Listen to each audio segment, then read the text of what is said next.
नमस्कार स्टूडेंट्स, मैं doctor Renu Jauhar, associate professor home science, Chaudhary Ballu Ram Godara Government Girls College Sriganganagar, आप सबका मेरी इस वीडियो क्लास में हार्दिक स्वागत करती हूँ।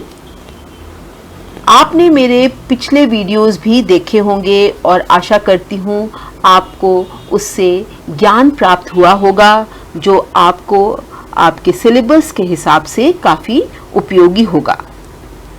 आहार आयोजन की श्रृंखला को आगे बढ़ाते हुए मैं आपको आज आहार आयोजन करते समय ध्यान रखने योग्य कारकों के भाग 2 का दूसरा भाग बताऊंगी। आहार आयोजन करते समय बहुत से कारकों को ध्यान में रखना होता है। उनमें से एक प्रमुख कारक है भोजन की लागत या कीमत तथा अर्थव्यवस्था या परिवार की आर्थिक स्थिति। इसके अंतर्गत हमें परिवार की आय के अनुसार आहार आयोजन करना, निम्न, मध्यम और उच्च आय वर्ग के भोजन या आहार की विशेषताएं, भोजन के लिए निर्धारित बजट और आहार एवं उसके प्रबंधन में मितव्ययता के बारे में जानना आवश्यक है। भोजन की लागत या कीमत तथा अर्थव्यवस्था से संबंधित वीडियो मैंने आपको इससे पहले बताया और उसके बारे में समझाया था। आज अब इस वीडियो में मैं आपको परिवार की आय के अनुसार आहार आयोजन करना और उसके उपरांत जो आहार आयोजन में आय या किसी भी व्यक्ति की बजट से संबंधित कारक हैं जिनको ध्यान में रखना होता है, उनके बारे में आपको बताऊंगी।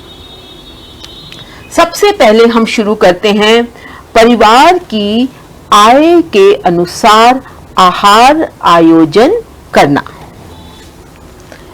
आहार आयोजन परिवार की आर्थिक स्थिति को ध्यान में रखकर करना चाहिए। जैसे कि मैंने आपको पिछले वीडियो में बताया था, धन एक महत्वपूर्ण भौतिक संसाधन है जो परिवार के बजट और भोजन स्तर तथा आहार आयोजन को प्रभावित करता है। सामान्यतः हर परिवार का एक निश्चित बजट होता है, एक निश्चित आय होती है। अतः गृहिणी को पारिवारिक आय को ध्यान में रखकर आहार आयोजन करना चाहिए। आहार नियोजन पर परिवार की आय का प्रत्यक्ष प्रभाव पड़ता है। धन की उपलब्धता हमारे भोजन की गुणवत्ता और विविधता को प्रभावित करती है। आय का बड़ा भाग आहार आयोजन पर या भोजन पर व्यय किया जाता है।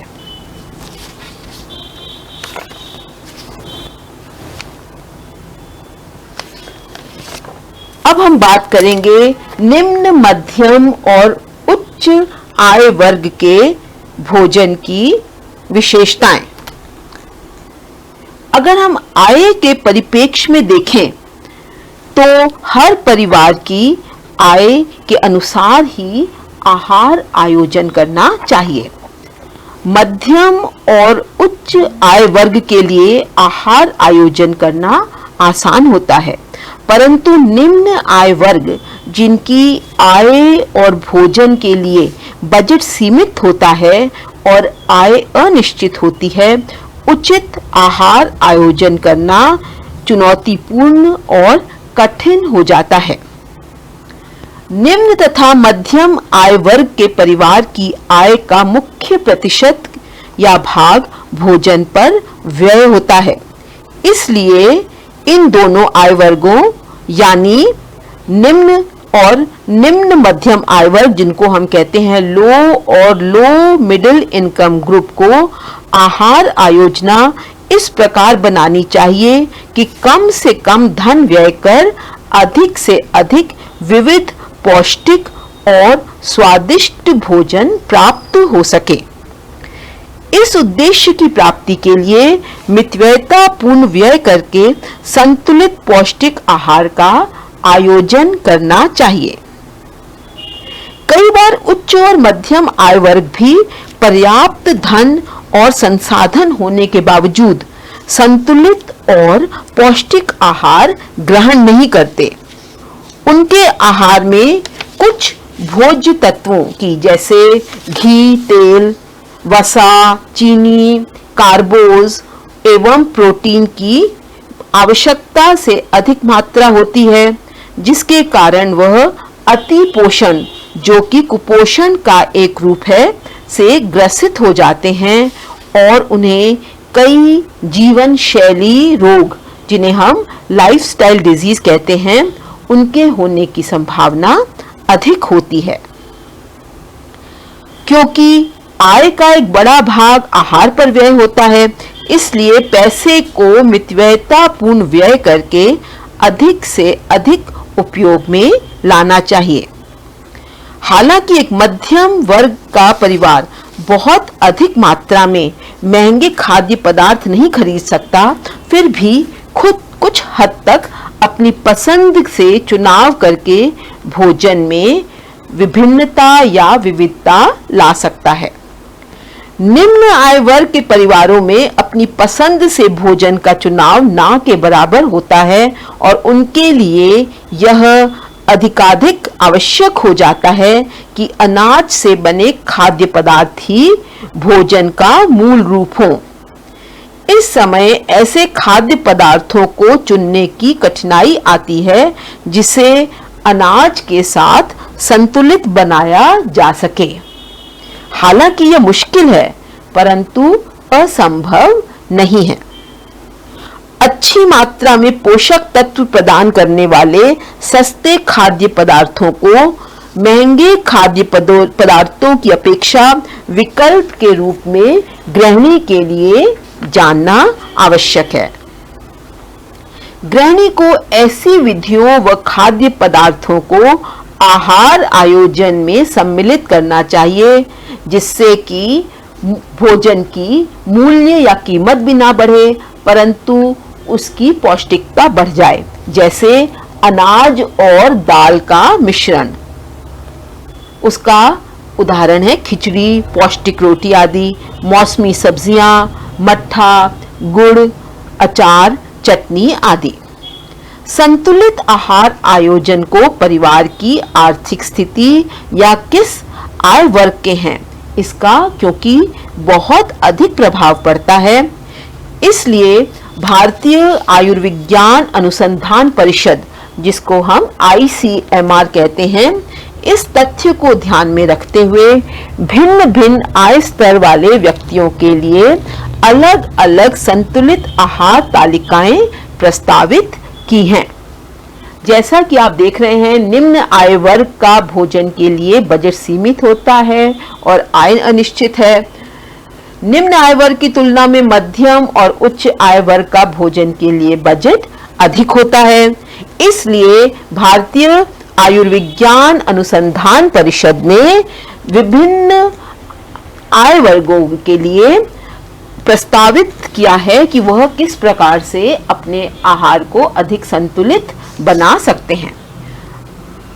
सामान्यतः यह देखा जाता है कि उच्च आय समूह के व्यक्ति संतुलित आहार आयोजन में अधिक मूल्य वाले खाद्य पदार्थ जैसे दूध, अंडा, मांस, मछली, दालें तथा फल अधिक मात्रा में तथा अनाज, मौसमी फल एवं सब्जियां सामान्य मात्रा में सम्मिलित कर सकते हैं।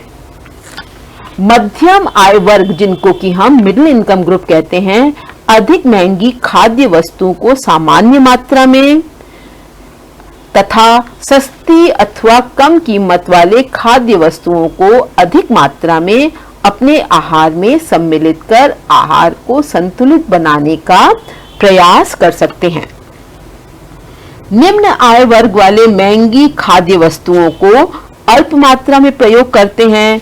वे अपेक्षाकृत सस्ते खाद्य पदार्थों के विकल्पों का चुनाव कर सकते हैं, जैसे मोटे अनाज, मौसमी फल, सब्जियां, हरी सब्जियां आदि। अगर हम देखें तो आय का खाद्य के चयन पर बहुत अधिक प्रभाव पड़ता है। निम्न आय वर्ग वाले सामान्यतः राशन का गेहूं और राशन का चावल अनाज में लेते हैं, जबकि मध्यम आय वर्ग वाले कभी कभी राशन का गेहूं और बढ़िया चावल प्रयोग में लाते हैं। उच्च आय वर्ग वाले सबसे अच्छी गुणवत्ता और क्वालिटी वाली गेहूं, जिसको कि शरबती गेहूं की वैरायटी है वो, और बासमती चावल जो सबसे महंगा चावल है, उसका उपयोग करते हैं। दालों की बात करें तो निम्न आय वर्ग वाले मूंग की दाल और उससे भी ज्यादा चने की दाल का अधिक उपयोग करते हैं, क्योंकि यह दो दालें सस्ती हैं। मध्यम आय वर्ग वाले अरहर की दाल और उड़द की दाल उपयोग में लाते हैं। इसके साथ वह अन्य दालें भी उपयोग में लाते हैं जो कि निम्न आय वर्ग वाले उपयोग करते हैं। उच्च आय वर्ग वाले अरहर की दाल का अधिक उपयोग करते हैं, क्योंकि वो महंगी दाल है। इसके अतिरिक्त साबुत चने, राजमा आदि का भी अधिक उपयोग करते हैं। पत्तेदार सब्जियों में निम्न आय वर्ग आमतौर पर चौलाई या मूली के पत्ते, गाजर के पत्ते या प्याज के हरे पत्तों का अधिक उपयोग करते हैं, जबकि मध्यम आय वर्ग वाले पालक का और उच्च आय वर्ग वाले सलाद के पत्तों का अधिक उपयोग करते हैं। सब्जियों में घिया, फलियां और अरबी सस्ती सब्जियों में आती हैं और इनका उपयोग निम्न आय वर्ग द्वारा अधिक किया जाता है, जबकि भिंडी, फूल गोभी और आलू जो हैं वह मध्यम आय वर्ग वाले ज्यादा उपयोग में लाते हैं। उच्च आय वर्ग वालों के लिए कोई सब्जियों के चुनाव की सीमा नहीं होती, इसलिए वह कोई भी सब्जी कितनी भी महंगी हो उसका उपयोग कर सकते हैं। अगर आप उच्च आय वर्ग, मध्यम आय वर्ग और निम्न आय वर्ग के भोजन की तालिका देखें तो सुबह की चाय में आमतौर पर उच्च आय वर्ग वाले चाय और साथ में हो सकता है टोस्ट ले लें। मध्यम आय वर्ग वाले चाय और निम्न आय वर्ग वाले चाय लेते हैं। उच्च आय वर्ग वालों के लिए वैरायटी बहुत होती है जिससे वो चूज कर सकते हैं, इसलिए उनका आप देखिए नाश्ता भी अलग होगा, जबकि मध्यम आय वर्ग वालों का उसकी तुलना में भिन्न होगा और निम्न आय वर्ग वाले जो हैं उनका भी भिन्न होगा, क्योंकि जो भी हम भोजन का चुनाव करते हैं उसका हमारी आय का उस पर प्रत्यक्ष प्रभाव पड़ता है। यही आप दोपहर के भोजन में भी तीनों आय वर्ग में कितनी भिन्नता है वह आप देख सकते हैं। तो इस तरह से निम्न, मध्यम और उच्च आय वर्ग का भोजन का चुनाव, उनके कौन से भोज्य पदार्थ और कौन से व्यंजन अपने किसी भी आहार, चाहे वो सुबह का नाश्ता हो, दिन का खाना या रात का खाना, उसमें सम्मिलित करते हैं, यह उनकी आय पर निर्भर करता है।